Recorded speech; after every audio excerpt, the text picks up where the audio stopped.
नमस्कार साथियों, स्वागत है आपके अपने यूट्यूब चैनल में। हिंदी मास्टर कैडर में एक बहुत ही प्रमुख कहानीकार लगे हुए हैं साथियों। नाम है इनका कमलेश्वर। कमलेश्वर बहुत अच्छे कहानीकार हैं साथियों। इनके बारे में अक्सर प्रश्न पूछे जाते हैं, इनके कहानी संग्रहों के बारे में, कहानियों के बारे में। तो आपको ये भी बता देते हैं कि नई कहानी और समांतर कहानी के प्रवर्तक भी माने जाते हैं कमलेश्वर। तो इनके बारे में पढ़ते हैं साथियों। हिंदी मास्टर कैडर में प्रमुख कहानीकार के रूप में लगे हुए हैं।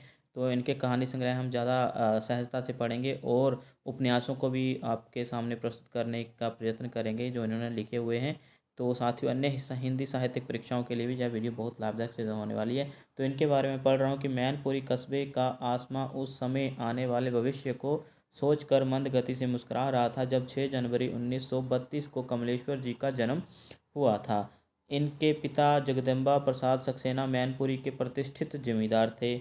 जगदम्बा प्रसाद जी के 2 विवाह हुए। कमलेश्वर जी का जन्म इनकी दूसरी पत्नी से हुआ था और उस दूसरी पत्नी का नाम था शांति देवी। और इनके 7 भाई थे, ठीक है, 7 भाई थे।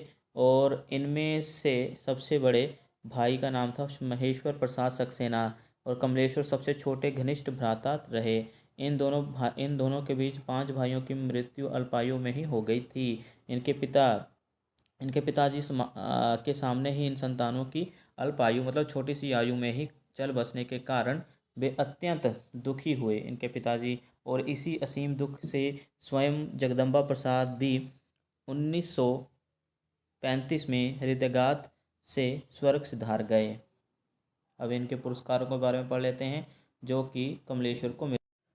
साथियों, हिंदी साहित्य में कमलेश्वर का नाम बहुत ज़्यादा प्रसिद्ध है और इसी कारण इनको बहुत सारे माफ़ करिएगा पुरस्कारों से भी नवाजा गया है। शलाका पुरस्कार इनको मिल चुका है। आचार्य शिव पूजन सहाय पुरस्कार, भारत भारती पुरस्कार, शिखर सम्मान इनको 2004 में मिला।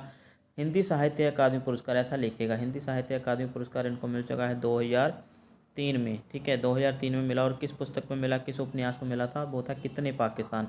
हालांकि उस पुस्तक में पाकिस्तान की विभाजन की कथा नहीं है, ठीक है, लेकिन आप लिख लीजिए कितने पाकिस्तान उपन्यास पर इनको 2003 में साहित्य अकादमी पुरस्कार मिला था। और जो छठा पुरस्कार है साथियों, आपको तो पता ही है, पद्म विभूषण, पद्म भूषण श्री, है ना, पद्मश्री सबसे चौथे नंबर पर आता है पद्मश्री, तीसरे पर आता है पद्म भूषण, जो दूसरे पर आता है पद्म विभूषण और पहले पर आता है पहले पर कौन सा आता है साथियों, भारत रत्न। तो इनको तीसरा जो पुरस्कार है वो मिला हुआ है। काफ़ी प्रसिद्ध कहानीकार एवं उपन्यासकार रहे हैं, जो इसलिए इनको जो पुरस्कारों से निवाजा गया है। एक धनी साहित्यकार मैं इनको बोलूँगा, मतलब धन से नहीं, मतलब ऐसे कहूँगा कि इनकी कलम में इतना धन था, इतनी प्रसिद्धि पाई जिसकी वजह से उन्होंने, ठीक है। तो अभी इनके कहानी संग्रहों के बारे में रोशनी डाल देते हैं। साथियों, कमलेश्वर माना जाता है कि नई कहानी के प्रोधाओं में से एक थे। अभी नई कहानी के 2 प्रोधा और माने जाते हैं, मोहन राकेश और राजेंद्र जाधव, ठीक है साथियों, तो वो भी अपने नाम रख लेने हैं उनके जाद। कमलेश्वर भी उनमें से एक थे। 3 तिगड़ा मतलब जाना जाता है इसी नाम से कि नई कहानी में 3 बंदे आए थे सामने जिन्होंने नई नई कहानी की शुरुआत करी थी, ठीक है। तो 3 प्रोधाओं में से एक थे, पहला थे कमलेश्वर, दूसरे मोहन राकेश, तीसरे तीसरे कौन थे साथियों, जी हाँ, तीसरे थे राजेंद्र जाधव, ठीक है। तो 1972 में इन्होंने समांतर कहानी आंदोलन चलाकर युवा कहानीकारों को आकृष्ट भी किया था। हमने साथियों कहानी आंदोलनों पर 2 वीडियो श्रृंखला, 3 वीडियो बनाई थी, एक वीडियो श्रृंखला बनाई थी, वो भी आपको प्लेलिस्ट में जाके मिल जाएगी। हम भी आपको डिस्क्रिप्शन में उसका लिंक दे देंगे यदि आपने वो वीडियो नहीं देखी है, ठीक है साथियों। तो प्रश्न पूछे जाते हैं, समांतर कहानी के जे प्रवर्तक भी माने जाते हैं। समांतर कहानी आंदोलन के माध्यम से इन्होंने आज की भयावह भयावह परिस्थितियों में आम आदमी के संघर्ष की वाणी देने का प्रयास किया जाए। साथियों, मोस्ट इम्पोर्टेंट है कि समांतर कहानी में क्या लिखा है, मतलब क्या दृष्टिकोण था जिसकी वजह से लोग खींचे चले गए उस कहानी आंदोलनों में लिखने के लिए। तो ये था, आम आदमी के संघर्ष को वाणी देने का प्रयास किया गया है, आम आदमी की कहानी को लिखने का प्रयास किया गया है उसमें, ठीक है। तो आगे साथियों पढ़ना है, कमलेश्वर की पहली कहानी फरार मानी जाती है। कहीं कहीं आपको कामरेड भी लिखा होगा, कहीं कहीं पुस्तकों में, कि उनकी पहली कहानी कामरेड है, लेकिन नहीं साथियों, उनकी पहली कहानी जो है वो फरार मानी जाती, जो कि सन 1946 ईस्वी में प्रकाशित हुई थी। और दूसरी कहानी 1948 ईस्वी में प्रकाशित हुई थी जिसका नाम था कामरेड, ठीक है, ये भी आप लिख लीजिएगा। और माना जाता है कि उन्होंने लगभग 300 कहानियाँ लिखी हैं प्रेमचंद की तरह, ठीक है। तो उनका जो पहला कहानी संग्रह साथियों माना गया है, साथियों आप लिख रहे हैं कि नहीं लिख रहे हैं? अगर नहीं लिख रहे हैं तो फिर भाई आपका नुकसान होने वाला है। ठीक है, राजा निर्वंशिया 1956 ईस्वी में जो प्रकाशन हुआ था इस कहानी संग्रह का, और इसमें जो कहानियाँ हैं वो है देवी की माँ, देवा की माँ, माफ़ करिएगा, पानी की तस्वीर, धूल उड़ जाती है, सुबह का सपना, मुर्दों की दुनिया। मुर्दों की दुनिया तो काफ़ी बार परीक्षा में पूछा गया है कि किसकी कहानी है। ठीक है, अगला है आत्मा की आवाज़ और राजा निर्वंशिया। राजा निर्वंशिया साथियों ये कहानी के नाम पर ही इस कहानी संग्रह का नाम रखा गया हो, जो पहले ही पहला कहानी संग्रह है इनका, जो कि 1956 ईस्वी में प्रकाशित हुआ था। अभी साथियों दूसरा कहानी संग्रह जो है इनका वो है कस्बे का आदमी। साथियों ये क्रमानुसार आपने लिख लेना है। ठीक है, सभी कहानियों के नाम भी मैं बता रहा हूँ आपको, जो प्रसिद्ध हैं। सभी के तो नहीं मिल पाएंगे, लेकिन 300 के लगभग इनका कहानी, लेकिन जो प्रसिद्ध कहानियाँ हैं और एक एक कहानी संग्रह में वो आपको बता रहा हूँ। तो 1958 ईस्वी में इन्होंने दूसरा कहानी संग्रह प्रकाशित करवाया, जिसमें से 3 दिन पहले की रात कहानी है, गर्मियों के दिन, भटके हुए लोग, ये तो मोस्ट इंपॉर्टेंट है साथी, पूछा गया है। यायावार कहानी इनकी है इसी कहानी संग्रह की। आगे है सिंखचे। ठीक है, इंसान और हैवान, गाय की चोरी, नौकरी पेशा, सच और झूठ, बेकार आदमी, थानेदार साहब, कस्बे का आदमी। साथियों कस्बे का आदमी तो मोस्ट इंपॉर्टेंट मानो इसे। ठीक है, तो ये कहानी भी इसी में है, इसी कहानी संग्रह में। तीसरा कहानी संग्रह जो आया था उनका, उसका नाम है खोई हुई दिशाएं। क्या नाम है? खोई हुई दिशाएं, जो कि प्रकाशित हुआ 1963 ईस्वी। साथियों लिख रहे हैं कि नहीं लिख रहे हैं? नहीं लिख रहे हैं तो भाई नुकसान है भाई आपका। ठीक है, तो एक अश्लील कहानी जे इसी कहानी संग्रह में है। ठीक है, खोई हुई दिशाएं, प्रेमिका, पहली कहानी इंपॉर्टेंट है साथियों इसमें से। ठीक है, खोई हुई दिशाएं इसी कहानी के आधार पर इसका माफ़ करिएगा नामकरण हुआ है। जॉर्ज पंचम की नाक साथियों मोस्ट इंपॉर्टेंट मानो भाई इस कहानी संग्रह की। ठीक है साथियों, आपको बता देता हूँ कि जॉर्ज पंचम की नाक 10वीं, जो CBSE की 10वीं की पुस्तक है कृतिका, कृतिका में ये लगी हुई है। ठीक है साथियों, कहानी बहुत अच्छी है, बड़ी तो है लेकिन बहुत ही अच्छा व्यंग्य करा गया है सरकारों के ऊपर। ठीक है, अगला अगली कहानी है साथियों, पीला गुलाब, दिल्ली में एक मौत, एक थी विधवा, खोई हुई दिशाओं की। ये आगे कहानियाँ। आगे साथियों सांप, सांप मतलब सांप कहानी, रुकी हुई जिंदगी, दुख भरी दुनिया, पराया शहर। ये कहानियाँ भी इनकी इंपॉर्टेंट है। अगला कहानी संग्रह है साथियों, चौथा कहानी संग्रह हमारे सामने, जिसका प्रकाशन वर्ष हुआ था 1965 में। ठीक है, तो ये भी आप लिख लीजिए। इसमें शुद्ध, तलाश, मांस का दरिया साथियों मस्ट इंपॉर्टेंट, इसको मैं इंपॉर्टेंट मानता हूँ। ठीक है, जिसके सामने इंपॉर्टेंट लिखना, जो पूछा जा सकता है कि उनके किस कहानी संग्रह में है। तलाश भी इंपॉर्टेंट है, मांस का दरिया तो बिल्कुल आप याद कर लीजिए।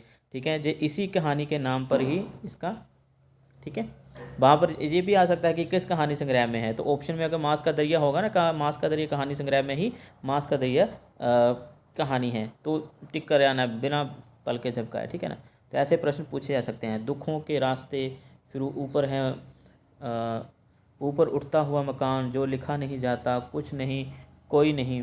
ठीक है, दूसरे, दिल्ली में एक और मौत, दूसरे, फालतू आदमी, नीली झील इंपॉर्टेंट कहानी है साथी, नीली झील, बदनाम बस्ती भी इंपॉर्टेंट है। ठीक है, आगे साथी जिंदा मुर्दे 1956 में जो पांचवा कहानी संग्रह है इनका, माफ़ करिएगा 1966 में उनका ये पांचवा कहानी संग्रह आया था। और साथियों इसमें उनकी जॉर्ज पंचम की ना फिर से उन्होंने इस कहानी को इसमें भी रखा हुआ है, देख लीजिए।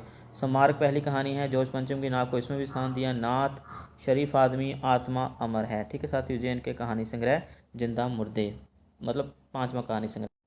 तो साथियों जिंदा मुर्दे में ही और भी कहानियां हैं। ब्रांच लाइन का सफ़र, अपने देश के लोग, नया किसान, भरे पूरे अधूरे, अपने अजनबी देश, जिंदा मुर्दे को इसमें भी रखा गया है। ठीक है, जिंदा मुर्दे के नाम पर ही तो कहानी का नाम है, कहानी संग्रह का नाम है कितने पाकिस्तान। हालांकि मैंने बताया कि जो उपन्यास है, और साथियों सबसे पहले बता देते हैं कि इस उपन्यास को कहानी संग्रह में ही रखा गया था, लेकिन बाद में स्वतंत्र रूप से उपन्यास को प्रकाशित करवाया गया। ठीक है, मानसरोवर के हंस, हवा है, हवा की आवाज़ नहीं, ये भी इनकी कहानी, ये भी जिंदा मुर्दे में ही संकलित हैं। अभी साथियों उनका जो छठा कहानी संग्रह है, इसको भी आप लिख लीजिए, 1938 ईस्वी में आया था। नागमणि इनकी कहानी इंपॉर्टेंट है, लाश भी इंपॉर्टेंट है, था कुछ और, इसको भी लिख लीजिए। अकाल, प्रेमिका, जोखम, सबको लिख लीजिए साथियों। बयान कहानी में ये सभी कहानियाँ हैं। आगे बयान के नाम पर ही ये कहानी संग्रह का नाम रखा गया है, बयान कहानी के नाम पर ही। ठीक है, तो आगे जो 8वें अंक पर जो कहानी है वो है भूखे और नंगे लोग, फैसला, आसक्ति कहानी इनकी है इम्पोर्टेंट, रातें अब और नहीं मैं। आगे साथियों एक और कहानी है लहर लौट आई, मैं के बाद लहर लौट आई। फिर उसके आगे हैं अपना एकांत, इसी कहानी संग्रह में फटे पाल की नाव, लड़ाई, ये इंपॉर्टेंट है साथियों, अजनबी, और दुनिया बहुत बड़ी है, और उस रात वह। लड़ाई कहानी इंपॉर्टेंट है, इसको आपने याद करना है कि इस कहानी संग्रह में है। ठीक है, तो ये कहानियाँ थी उनकी। साथियों कुछ कहानियाँ उनकी फुटकर रूप में मिलती हैं, मतलब वो कहानी संग्रह है, किसी पुस्तक में संकलित नहीं है, लेकिन कहीं ना कहीं वो मिल जाती हैं लिखी हुई। अन्य कहानी संग्रहों में भी उनको डाल दिया गया है। तो लड़ाई जैसे इस कहानी संग्रह को, इस कहानी को भी एक कहानी संग्रह में डाल दिया गया है। ठीक है, जैसे अखबारों में छपा करती थी उस वक्त की पत्रिकाओं में ये कहानियाँ, वो अच्छा ठीक है, इतने अच्छे दिन, अच्छा ठीक है, जामा तलाशी, लड़ाई, आज़ादी मुबारक, थानेदार साहब, जा कुछ और, अपना एकांत, उस रात वह, मुझे बीच कैंडी पर मिली, कोटरा, कथा प्रस्थान, समग्र कहानियाँ, मेरी प्रिय कहानी, है इस प्रकार के। इसको याद मत करिएगा। लड़ाई कहानी को फुटकर रूप में भी इनको मिल जाती है, मतलब पत्रिकाओं में छपी होगी किसी में, है ना। तो साप्ताहिक हिंदुस्तान जो पत्रिका थी उसमें छपी थी, लिखा भी हुआ है। तो इसको रहने दीजिए फिलहाल, तो कहानी संग्रहों में जो कहानी है वही याद करनी है आपने। साथ ही जो प्रश्न एक और बन सकता है इनका, वो ये है कि लेखन के दौर में 4 भागों में इनके कहानी संग्रह को, या कहानी के दौर को विभाजित करा जा सकता है। कहानी संग्रह को नहीं, कहानी का दौर। प्रथम दौर इन्होंने जो कहानी लिखी वो थी 1952 से लेकर 1959 तक। द्वितीय दौर जो ट्रेंड चला इनके हिसाब से, जब इन्होंने बहुत ज़्यादा लिखा जिस दौर में, तो वो 1959 से लेकर 1966 तक। तीसरा दौर इनका माना जाता है 1966 से लेकर 1972 तक। ठीक है, 72 में ही तो समांतर कहानी आंदोलन की नींव रखी गई थी। चतुर्थ दौर जो था वो था 1972 से लेकर 2007 तक। ठीक है, 2007 में इनकी मृत्यु हो गई। तो इस प्रकार से इनके दौर जो है 4 भागों में विभाजित करे गए हैं।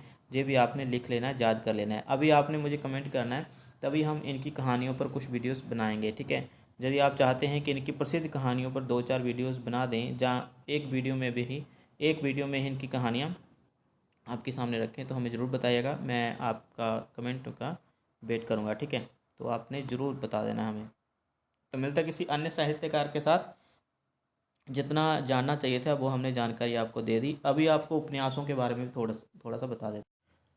इन्होंने उपन्यास भी काफ़ी लिखे, साथियों बहुत इंपॉर्टेंट उपन्यास माने जाते हैं। मैं प्रकाशनवश नहीं बता रहा हूँ, सीधा मैं बता रहा हूँ इनके नाम।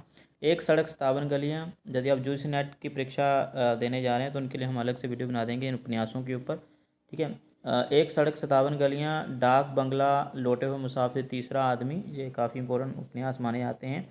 छोटे बड़े उपन्यास है सभी ये, कोई बड़ा है तो कोई छोटा है। समुद्र में खोया हुआ आदमी, काली आंधी, यह वही बात, आगामी अतीत, सुबह दोपहर शाम, रेगिस्तान, अनबीता व्यतीत। आगे है उपन्यास उनका अम्मा, कितने पाकिस्तान, एक और चंद्रकांता, अंतिम सफ़र। ये तीनों ही उपन्यास बहुत इंपॉर्टेंट हैं, सुबह दोपहर शाम और रेगिस्तान भी। ठीक है, तो ये इनके कुछ उपन्यासों के बारे में हमने रोशनी डाली। तो मिलता है किसी अगली वीडियो में साथियों, और बहुत सारी जानकारियाँ लाएंगे अन्य साहित्यकारों के संबंध में। हमें कमेंट सेक्शन में जाकर जो बताइएगा कि इनकी कुछ इंपॉर्टेंट कहानियों पर आपको विषय वस्तु या पात्र चाहिए कि नहीं चाहिए, जरूर बताइएगा। ठीक है, तो मिलते हैं अगली वीडियो में, तब तक अपना ध्यान रखिए, धन्यवाद।